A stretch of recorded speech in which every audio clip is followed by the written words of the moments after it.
नमस्कार साथियों, bound to education माने तोहरे केर सोबकेर स्वागत है।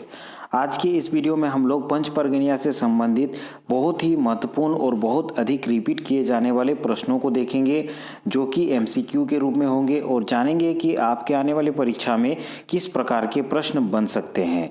आज हम लोग क्वेश्चन नंबर 101 से शुरू करेंगे। 1 से 100 तक के क्वेश्चन को ऑलरेडी हम लोगों ने डील कर चुका है। अगर आपने उन वीडियोज़ को नहीं देखा है तो डिस्क्रिप्शन में जो लिंक दिया रहेगा उस पे जाकर के आप उन्हें देख सकते हैं, या फिर चैनल के प्लेलिस्ट में जाकर भी देख सकते हैं। वहाँ पे मैंने पंच परगनिया लैंग्वेज का एक अलग से प्लेलिस्ट बना दिया है, ताकि आपको वीडियोस को ढूंढने में परेशानी ना हो। तो चलिए आज के क्वेश्चन नंबर 1 से शुरू करते हैं, जो कि क्वेश्चन नंबर 101 से शुरू होगा। तो पंच परगनिया भाषा के पहला किताब विवाह गीत संग्रह के रचनाकार के अर्थात कि पंच परगनिया भाषा का जो पहला किताब था विवाह गीत संग्रह, उसके रचनाकार कौन थे।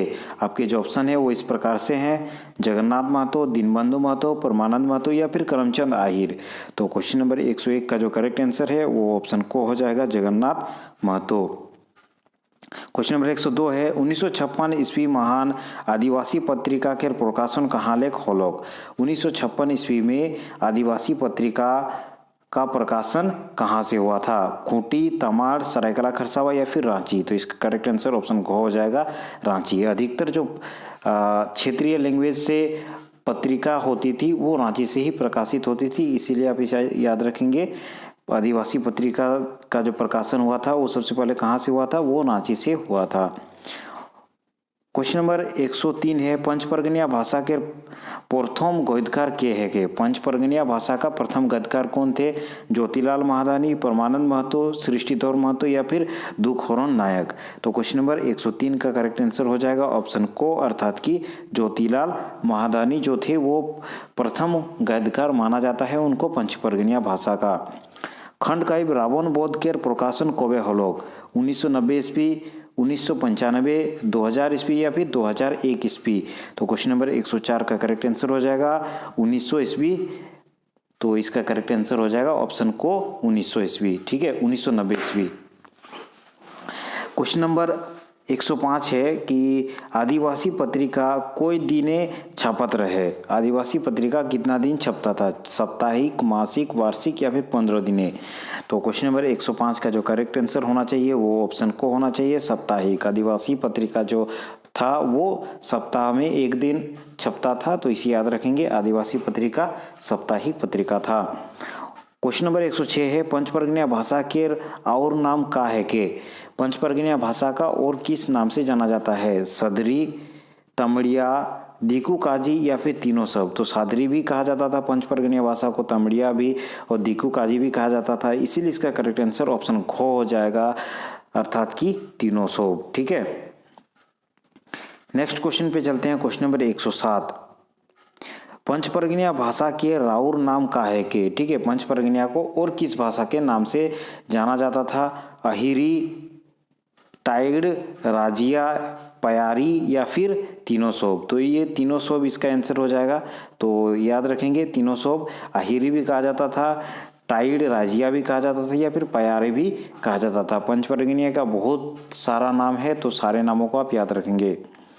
क्वेश्चन 108 है पंच परगनिया भाषा के राउर नाम का है के। टाइड बांग्ला, हेट राजिया, खेरवारी या फिर तीनों सोब। तो इसमें भी तीनों सोब आंसर हो जाएगा, क्योंकि टाइड बांग्ला भी बोला जाता है, हेट राजिया भी बोला जाता है और खेरिया भी बोला जाता है पंच परगनिया।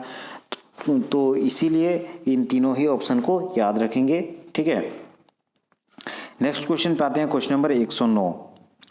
क्वेश्चन नंबर 109 है कि अहिर बड़ा गांव कहाँ स्थित है? तो इसके जो ऑप्शन है उनको देखते हैं: मध्य प्रदेश, उत्तर प्रदेश, बिहार या झारखंड। तो इसका करेक्ट आंसर हो जाएगा ऑप्शन को, अर्थात कि मध्य प्रदेश। ठीक है, मध्य प्रदेश का एक गांव है अहिरबाड़ा, जहां पे पंच परगनिया भाषा प्रचलित है, इसे याद रखेंगे। पंच परगनिया माहने पहेली केर राउर कौन नामे जानेला। तो पंच परगनिया का जो पहेली होता है उसको और किस नाम से जाना जाता है? बुझोल, हेयाली या फिर जान कहनी। ठीक है, तो 110 का करेक्ट आंसर हो जाएगा ऑप्शन को, अर्थात कि तीनों सौ। भूजोल भी कहा जाता है किन्हीं किन्हीं क्षेत्रों में, हियाली भी कहा जाता है या फिर जानकहनी भी कहा जाता है। जो पंच परगनिया में पहेलियाँ होती है उनको। सहजिया संप्रदाय के शुरू कोरैया रोहई, चैतन्य महाप्रभु, बूढ़ू चंडीदास, अचरोज या फिर द्वारिका। तो सोहजिया संप्रदाय का शुरुआत किसके द्वारा किया गया था? क्वेश्चन नंबर 111 जो है इसका करेक्ट आंसर हो जाएगा ऑप्शन गो, अर्थात कि बूढ़ू चंडीदास के द्वारा सहजिया संप्रदाय का शुरू किया गया था। गौड़िया या फिर जिसे गौड़िया भी कहा जाता है, संप्रदाय की शुरुआत कोरैया के हैं कोई। तो गौड़िया संप्रदाय की शुरुआत किसके द्वारा किया गया था? आपकी जो ऑप्शन है उनको देख लीजिए, अचरज, द्वारिका, चैतन्य महाप्रभु या फिर दीना। तो 112 का करेक्ट आंसर हो जाएगा ऑप्शन गो, अर्थात कि चैतन्य महाप्रभु। गौड़िया याद रखेंगे, गौड़िया जो संप्रदाय था उसका शुरुआत करने का श्रेय दिया जाता है चैतन्य महाप्रभु को। क्वेश्चन नंबर 113 है, आखड़ा पत्रिका के संपादक के रहे। आखड़ा पत्रिका का संपादक कौन थे? ऑप्शन देख लेते हैं, वंदना टेटे, रामदयाल मुंडा, बीपी केसरी या फिर नरोत्तम। तो क्वेश्चन नंबर 113 का करेक्ट आंसर हो जाएगा ऑप्शन को, अर्थात कि वंदना टेटे। आखड़ा पत्रिका का संपादन किसके द्वारा किया गया था? वंदना टेटे, आप याद रखेंगे नाम। क्वेश्चन नंबर 114 है, 1955 ईस्वी माह ने प्रकाशित आदि झूमर संगीत के संपादक के रहे। 1955 में जो आदि झूमर संगीत का प्रकाशन किया गया था तो उसका संपादक कौन थे? महेश्वरी, भवप्रीतानंद, राजा उपेंद्रनाथ सिंह देव या फिर नारायण सिंह। तो क्वेश्चन नंबर 114 का करेक्ट आंसर हो जाएगा ऑप्शन गो, अर्थात कि राजा उपेंद्रनाथ सिंह देव, इसका नाम याद रखेंगे। आदि झूमर संगीत का संपादन किया गया था इसके द्वारा। पंचपरगनिया कविता के रचनाकार के है के? तो पंचपरगना एक कविता निकला था, उसका जो रचनाकार थे वो कौन थे? दीनबंधु महतो, परमानंद महतो, दुख हरण नायक या फिर सहोदर खंडित। तो पंचपरगना कविता के रचनाकार के है के? इसका करेक्ट आंसर हो जाएगा ऑप्शन खो, अर्थात कि परमानंद महतो के द्वारा ये कविता लिखा गया था। आगे चलते हैं और क्वेश्चन नंबर 116 को देखते हैं। कौन कवि के नाम प्रेम है के? परमानंद महतो, राजकिशोर महतो, सृष्टिधर महतो या फिर दीनबंधु महतो। तो याद रखेंगे परमानंद महतो को ही प्रेम के नाम से जाना जाता है, इसी का उपनाम है प्रेम, तो इसे याद रखेंगे। कौन कवि के नाम उपनाम प्रेम है के? परमानंद महतो का नाम उपनाम जो है वो प्रेम है। महुआ रस कौन कवि के रचना है के? तो महुआ रस किस कवि का रचना है? परमानंद महतो, सहोदर खंडित, चंद्रमोहन महतो या फिर सृष्टिधर महतो। तो क्वेश्चन नंबर 117 का करेक्ट आंसर हो जाएगा ऑप्शन खो, अर्थात कि सहोदर खंडित के द्वारा महुआ रस लिखा गया था। क्वेश्चन नंबर 118 देखते हैं, पंच परगना कुसुम कविता के रचनाकार के है के? पंच परगना कुसुम एक कविता निकला था, उसके रचनाकार कौन थे? सृष्टिधर महतो, राजकिशोर सिंह, दीनबंधु महतो या फिर परमानंद महतो। तो 118 जो क्वेश्चन नंबर है इसका करेक्ट आंसर हो जाएगा ऑप्शन घो, अर्थात कि परमानंद महतो के द्वारा पंच परगना कुसुम नामक कविता लिखा गया था। क्वेश्चन नंबर 119 देखते हैं, जीवन पोथेक फूल के प्रकाशन कौन विभाग कोई रहे? ठीक है, इससे पहले भी हम लोगों ने जीवन पोथेक फूल का चर्चा किया था। तो ये जो प्रकाशन हुआ था ये किस विभाग के द्वारा हुआ था? ऑप्शन को देख लीजिए, जनजातीय भाषा अकादमी झारखंड सरकार के द्वारा, रांची विश्वविद्यालय पंचपरगनिया भाषा विकास समिति या फिर जनजातीय भाषा अकादमी बिहार सरकार के द्वारा। तो 119 का करेक्ट आंसर हो जाएगा ऑप्शन घो, अर्थात कि जनजातीय अकादमी बिहार सरकार के द्वारा किया गया था, जो कि अभी झारखंड सरकार के अंडर में आ गया। उस समय बिहार सरकार के अंडर में था, इसीलिए इसका करेक्ट आंसर हो जाएगा ऑप्शन घो, जनजातीय भाषा अकादमी बिहार सरकार। क्वेश्चन नंबर 120 है, मानव मौन कविता के रचनाकार के है के? राजकिशोर सिंह, परमानंद महतो, दीनबंधु महतो या फिर सृष्टिधर महतो। तो मानव मन जो कविता है ये लिखा गया था राजकिशोर सिंह के द्वारा, इसीलिए इसे याद रखेंगे, ऑप्शन को इसका करेक्ट आंसर हो जाएगा। मानव मन कविता के रचनाकार के है के? राजकिशोर सिंह। राजकिशोर सिंह के उपनाम का है के? राज, किशोर, प्रेम या फिर समीर। तो प्रेम तो हम लोगों ने पढ़ लिया, तो उसको साइड कर दीजिए। 121 का करेक्ट आंसर हो जाएगा ऑप्शन खो, किशोर। ठीक है, राजकिशोर में याद रखेंगे, जो पीछे किशोर लगा हुआ है उनको किशोर के नाम से भी जाना जाता है। ठीक है, तो राजकिशोर सिंह के रूपनाम का है के? राजकिशोर सिंह के रूपनाम किशोर है के, इसे याद रखेंगे। क्वेश्चन नंबर 122 है, डेढ़ पोहर राइत, बिस्मय भूरोल दिमाग, शब्दों आईज कुंठित आहे हास्य लिखबू न बिरा कौन कवि के रचना है के। एक कविता का कुछ पंक्ति दिया गया है, उनको ध्यानपूर्वक देखिए, स्क्रीनशॉट लीजिए और बताइए कि इसका जो करेक्ट आंसर है वो क्या होगा, इसके कवि का नाम क्या होगा। आपके जो ऑप्शन है वो इस प्रकार से हैं, राजकिशोर सिंह, परमानंद महतो, सृष्टिधर महतो, दीनबंधु महतो। इसीलिए मैं बार बार कहता हूँ कि जो भी श्लोक या फिर जो भी हमें निबंध मिलता है, जो भी कहानी मिलता है, जो भी कविता मिलता है, उसको डिटेल में पढ़ना बहुत अधिक महत्वपूर्ण है, क्योंकि अंदर से एक पैराग्राफ आपको छांट के दे दिया जाएगा और बोलेगा कि ये किस कवि का रचना है या फिर किस लेखक की कृति है। ठीक है, तो हर एक चैप्टर को अच्छी तरीके से देखिए। हम लोग हर एक चैप्टर को शुरू कर चुके हैं, हम लोग लोक कहानी को भी देख रहे हैं, लोक कथा को भी देख रहे हैं, और साहित्यिक निबंध को भी देख रहे हैं, सांस्कृतिक निबंध को भी देख रहे हैं। हर प्रकार के वीडियोस आपको चैनल के प्लेलिस्ट में मिल जाएंगे, और इसी प्रकार के अपडेट पाने के लिए आप हमारे चैनल को ज़रूर से ज़रूर अपडेट रहें और इसे सब्सक्राइब कर दें और वीडियो को लाइक शेयर ज़रूर करें। तो चलिए क्वेश्चन नंबर 122 में आते हैं। इसमें जो हमें पंक्तियाँ दिए गए हैं उसमें पूछा गया है कि किस कवि का रचना है। तो 122 जो क्वेश्चन है इसका करेक्ट आंसर हो जाएगा ऑप्शन को, अर्थात कि राजकुमार सिंह के द्वारा ये कविता लिखा गया था। 123 है, परमानंद महतो के जन्म गांव केर का नाम है के। सरजमडी, पोगड़ा, फुलवार या फिर सोनाहतू। परमानंद महतो के गांव का नाम क्या था, इसे ये आपको बताना है। तो क्वेश्चन नंबर 123 का करेक्ट आंसर हो जाएगा ऑप्शन को, अर्थात कि पोगड़ा। नेक्स्ट क्वेश्चन पे आते हैं, क्वेश्चन नंबर 124। पंचपर्गनिया गोइत संग्रह के रचनाकार के है के। रामदयाल मुंडा, भगीरथ माझी, परमानंद महतो या फिर राजकिशोर सिंह। तो पंचपर्गनिया गोइत संग्रह जो है इनके रचनाकार कौन थे। 124 का करेक्ट आंसर हो जाएगा ऑप्शन गो, अर्थात कि परमानंद महतो। नेक्स्ट क्वेश्चन है, 1956 ईस्वी महान छोटा नागपुर ताल मंजरी के संपादक कोरिया केर होय। छोटा नागपुर ताल मंजरी का प्रकाशन हुआ था 1956 ईस्वी में। तो इसका संपादन किसके द्वारा किया गया था। उपेंद्रनाथ सिंह देव, भवप्रीतानंद या फिर बरजूराम या फिर दीना। तो 125 का करेक्ट आंसर हो जाएगा ऑप्शन को, अर्थात कि उपेंद्रनाथ सिंह देव। इसे याद रखेंगे। नेक्स्ट क्वेश्चन देखते हैं, क्वेश्चन नंबर 126। पंचपर्गनिया कहानी संग्रह जोदी एसोन होतोक होले का होतोक के रचनाकार के है के। एक कहानी संग्रह है जोदी एसोन होतोक तो का होतोक। तो इस कविता संग्रह का जो रचनाकार थे उनके नाम आपको बताना है। संतोष साहू प्रीतम, परमानंद महतो, आनंद महतो या फिर राजकिशोर सिंह। तो 126 का करेक्ट आंसर हो जाएगा ऑप्शन को, अर्थात कि संतोष साहू प्रीतम। जोदी एसोन होतोक होले का होतोक, इसके रचनाकार कौन थे। संतोष साहू प्रीतम, इनका नाम याद रखेंगे।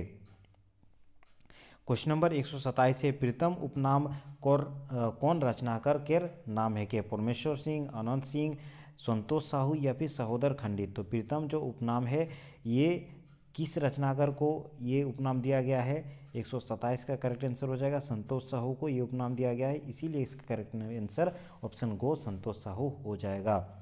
क्वेश्चन नंबर 128 है, जोदी एसोन होतो खोले का होतो कहानी संग्रह माने एकटा कहानी आहे। तीनटा कोईटा कहानी आहे, तीनटा, पाँचटा, सातटा या फिर नौटा। जो कहानी है जोदी एसोन होतो तो वे का होतो, तो इस कहानी संग्रह में कितना कहानी है ये आपको बताना है। तो इसका करेक्ट आंसर हो जाएगा ऑप्शन खो, अर्थात कि पाँचटा, पाँच कहानी है इसमें, इसे याद रखेंगे। डोभा केर फूल केसोन रचना है के। नाटक, कहानी, जात्रा वृत्तांत या फिर एकांकी। तो डोभा केर फूल जो है वो किस प्रकार का रचना है। तो क्वेश्चन नंबर 129 का करेक्ट आंसर हो जाएगा ऑप्शन घो, अर्थात कि एकांकी। डोभा केर जो फूल है वो एकांकी है। डोभा केर फूल नामक एकांकी के रचनाकार के हैं के, और इस रचना के रचनाकार कौन है। दीनबंधु महतो, सृष्टिधर महतो, परमानंद महतो या फिर करमचंद आहिर। तो इसके रचनाकार जो हैं वो है सृष्टिधर महतो, इसको याद रखेंगे। डोभा केर फूल किनके द्वारा लिखा गया है, सृष्टिधर महतो के द्वारा लिखा गया है। क्वेश्चन नंबर 131 है, समीर केकोर उपनाम है के। समीर जो उपनाम दिया गया है और वो किस लेखक या फिर किस कवि को दिया गया है। सृष्टिधर महतो, जगन्नाथ महतो, परमानंद महतो या फिर आनंद महतो। तो 131 को याद रखेंगे, ऑप्शन इसका हो जाएगा को आंसर हो जाएगा, सृष्टिधर महतो को समीर कहा जाता है। क्वेश्चन नंबर 132 है जुलूम पंच परगनिया गद्य रचना के केसोन रूप है के। जुलूम जो पंच परगनिया का गद्य रचना है वो किस प्रकार का है? नाटक है, उपन्यास है, निबंध है या फिर एकांकी है? तो जो जुलूम है ये एक प्रकार से नाटक है, इसे याद रखेंगे। क्वेश्चन नंबर 133 है जुलूम नाटक के रचनाकार के है कि जुलूम जो नाटक है उनके रचनाकार कौन है? जगन्नाथ महतो, रामदयाल मुंडा, सुभाष चंद्र मुंडा या फिर सृष्टिधर महतो?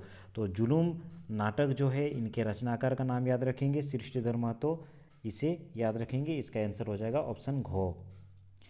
नेक्स्ट क्वेश्चन है क्वेश्चन नंबर 134 दिवड़ी मंदिर माने ब्राह्मण पुजारी कौन कौन दिने पूजा पाठ करवाए ला? तो दिवड़ी मंदिर में जो ब्राह्मण पुजारी होते हैं वो किस किस दिन पूजा करवाते हैं? सोमवार और मंगलवार, मंगलवार और गुरुवार, मंगलवार और शनिवार या फिर रविवार और बुधवार? तो इसका करेक्ट आंसर हो जाएगा ऑप्शन गो, अर्थात कि मंगलवार और शनिवार को पूजा किया जाता है। दसम जलप्रपात कौन नदी माने आहे? कांची, सुवर्णरेखा, राड़ू या फिर कोरकोरी? दसम जलप्रपात जो है वो किस नदी के किनारे है या फिर किस नदी पे बनता है? इसे याद रखेंगे, कांची नदी पे बनता है। ठीक है, पहले ही जब मैं झारखंड के भूगोल का चैप्टर करवा रहा था उस समय भी मैंने इसका जिक्र किया था, याद रखेंगे। दसम जलप्रपात किस नदी के किनारे बनता है? ये कांची नदी के किनारे बनता है।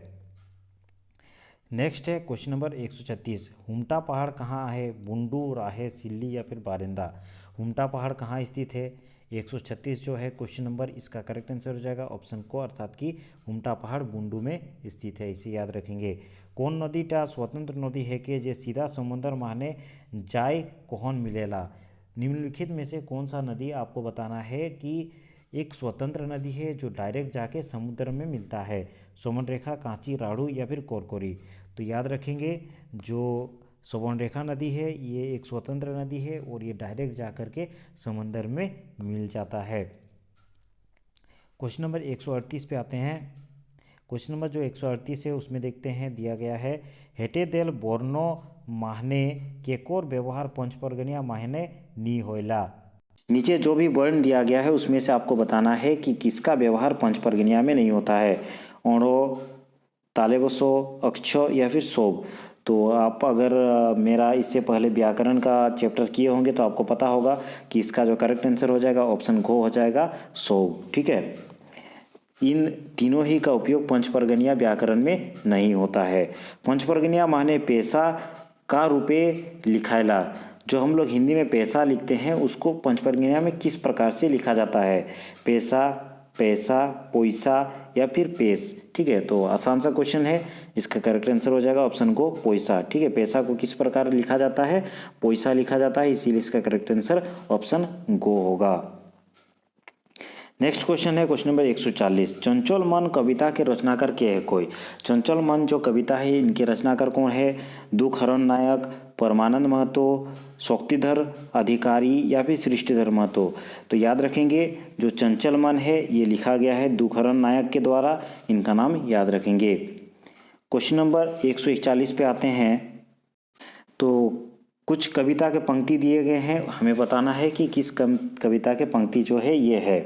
पंक्ति इस प्रकार से है, तोनी मुटुक तितली रे तोय उड़ बुलिसला खोनेक हिया खोनेक हुआ काजी खोजी सला? कौन कविता के पंक्ति है के?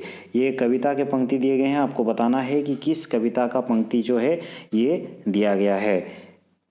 जिंदगी, चंचल मन, तितली या फिर नवा जागरण? तो क्वेश्चन नंबर 141 का करेक्ट आंसर हो जाएगा ऑप्शन खो, अर्थात कि चंचल मन कविता का ये पंक्तियां हैं। क्वेश्चन नंबर 142 है महुआ रस कविता के रचनाकार के है के? सहोदर खंडित, दुखहरण नायक, टुलू नायक, चंद्रमोहन महतो? तो क्वेश्चन नंबर 142 का करेक्ट आंसर हो जाएगा ऑप्शन को, सहोदर खंडित, इसका आंसर हो जाएगा ऑप्शन को। ठीक है, नेक्स्ट क्वेश्चन पे आते हैं क्वेश्चन नंबर 143। 143 में कुछ पंक्तियां दिया गया है, आपको बताना है कि किस कविता में ये पाया जाता है। नोबे बोछरेक बूढ़ा निजके जुआन मने करेला रिझे रंगे मगन होइके सुंदरी संगे नाचेला? ये किस कविता का पंक्ति है? झगड़ा, नौवा जागरण, महुआ रस या फिर जिंदगी। तो 143 का करेक्ट आंसर हो जाएगा ऑप्शन गो, अर्थात कि महुआ रस कविता का ये पंक्ति है। क्वेश्चन नंबर 144 है कि देशेक समाचार केसोन किताब है के। देशेक समाचार जो है वो किस प्रकार का किताब है? पंचपर्गनिया कविता संग्रह, पंचपर्गनिया निबंध संग्रह, पंचपर्गनिया गीत संग्रह या फिर पंचपर्गनिया गद्य संग्रह। तो 144 जो है इसका करेक्ट आंसर हो जाएगा ऑप्शन को पंचपर्गनिया कविता संग्रह। जो देशेक समाचार है वो किस प्रकार का किताब है? ये पंचपर्गनिया कविता संग्रह का किताब है। नेक्स्ट क्वेश्चन है क्वेश्चन नंबर 145। 145 है कि देशेक समाचार कविता संग्रह के रचनाकार के है के। देशेक समाचार जो कविता संग्रह है उनके रचनाकार कौन है? निरंजन सिंह मुंडा, रामदयाल मुंडा, जगन्नाथ सिंह मुंडा या फिर मनोहरन लाल मुंडा। तो 145 का करेक्ट आंसर हो जाएगा ऑप्शन घो, मनोहरन लाल मुंडा। याद रखेंगे देशेक समाचार जो कविता संग्रह निकला था उनके रचनाकार कौन है? मनोहरन लाल मुंडा। देशेक समाचार कविता संग्रह के प्रकाशन कबे हो रहे? देशेक समाचार जो कविता संग्रह है उसका प्रकाशन कब हुआ था? 2010, 2012, 2015 या फिर 2016। तो 146 का करेक्ट आंसर हो जाएगा ऑप्शन खो, अर्थात कि 2012। क्वेश्चन नंबर 147 है अंकुर कविता संग्रह के रचनाकार के है के। संतोष कुमार साहू, राजकिशोर सिंह, परमानंद महतो या फिर राजकिशोर साहू। तो क्वेश्चन नंबर 147 का करेक्ट आंसर हो जाएगा ऑप्शन को, अर्थात कि राजकिशोर साहू। जो कविता है अंकुर इसके रचनाकार कौन है? राजकिशोर साहू। याद रखेंगे ऑप्शन घो। नेक्स्ट क्वेश्चन है क्वेश्चन नंबर 148। अंकुर के प्रकाशन कबे हो रहे हैं? अंकुर जो कविता संग्रह है इसका प्रकाशन कब हुआ था? 2002, 2004, 2008 या फिर 2010 ईस्वी। तो 148 का करेक्ट आंसर हो जाएगा ऑप्शन खो, अर्थात कि 2004 में इसका प्रकाशन हुआ था। क्वेश्चन नंबर 149 है पंचपर्गनिया निबंध संग्रह के संपादक के है के। पंचपर्गनिया निबंध संग्रह जो है उनके संपादक कौन थे? परमानंद महतो, राजकिशोर साहू, अनंत महतो या फिर करमचंद आहिर आर कैलाश सेठ। तो क्वेश्चन नंबर 149 जो है इसका करेक्ट आंसर हो जाएगा ऑप्शन घो, अर्थात कि माफ कीजिएगा करमचंद आहिर आर कैलाश सेठ, ये दोनों ही मिलाकर पंचपर्गनिया निबंध संग्रह का संपादन किए थे। क्वेश्चन नंबर 150 देखते हैं और आज के क्वेश्चन का ये आखिरी क्वेश्चन होगा। आज के क्वेश्चन में हम लोग 50 प्रश्नों को देखें तो उन्हीं 50 प्रश्नों में आखिरी जो क्वेश्चन है वो इस प्रकार से है। पुष्पिठा के रचनाकार के है के। चंद्रमोहन महतो, परमानंद महतो या फिर जगन्नाथ महतो या यशोदा देवी। तो क्वेश्चन नंबर 150 का आंसर हो जाएगा ऑप्शन को, अर्थात कि परमानंद महतो के द्वारा ये लिखा गया पुष्पिठा। ये बहुत ही महत्वपूर्ण चैप्टर है, मैं आपको करवा दूंगा। तो याद रखेंगे पुष्पिठा जो लिखा गया है ये परमचंद याद रखेंगे माफ कीजिएगा परमानंद महतो के द्वारा लिखा गया था। ठीक है, तो आज हम लोगों ने 101 से लेकर के 150 तक टोटल 50 प्रश्नों को इस वीडियो में देखा। अगले वीडियो में हम लोग फिर 50 प्रश्नों के साथ मिलेंगे और वो भी आपके परीक्षा के लिए बहुत अधिक महत्वपूर्ण होगा। अगर आप इसी प्रकार झारखंड से संबंधित विभिन्न प्रकार के परीक्षाओं की तैयारी करते हैं तो चैनल को अवश्य ही सब्सक्राइब कर दे। मैं विभिन्न प्रकार के क्षेत्रीय लैंग्वेज से संबंधित वीडियोस को लाने का प्रयास करूंगा। ठीक है, अगर हमारे पढ़ाई में या फिर मैं जिस प्रकार से आपको पढ़ाता हूं उसमें किसी भी प्रकार का त्रुटि होता है तो आप कमेंट में कमेंट करके मुझे बता सकते हैं, ताकि मैं अगले वीडियो से अपने टीचिंग जिस प्रकार मैं पढ़ाता हूं उसमें सुधार कर पाऊं। तो धन्यवाद, अगले वीडियो में हम लोग फिर मिलेंगे।